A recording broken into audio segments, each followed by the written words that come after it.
তোমার ভয় লাগে না? না, আমার ভয় নাই, আমার মৃত্যুর কোনো ভয় নেই। ঘরেও যদি মরতে হয় বাইরেও মরি।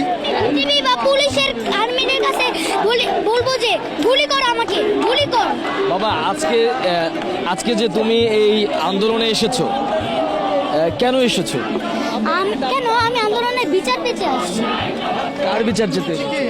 যারা অকারণে শহীদ হয়েছে, অকারণে শহীদ হয়েছে তারা। এখন তুমি কি চাও? এখন আমি চাই প্রতিবাদ। সে কিন্তু একটা মিথ্যা কথা বলেছিল।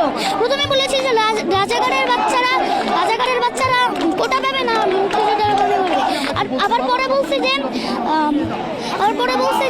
আমি কি তাদেরকে রাজাকার বলেছি? তারা নিজেই রাজাকার বলছে। তাহলে সে কেন বলল মিথ্যা কথাটা? তুমি কি তোমার ভাইদের মতো বুক প্রসারিত করে দেবে? আমি অবশ্যই করতে চাই। আমি অবশ্যই করব। চাইলে আমি জীবনও দিতে রাজি আছি।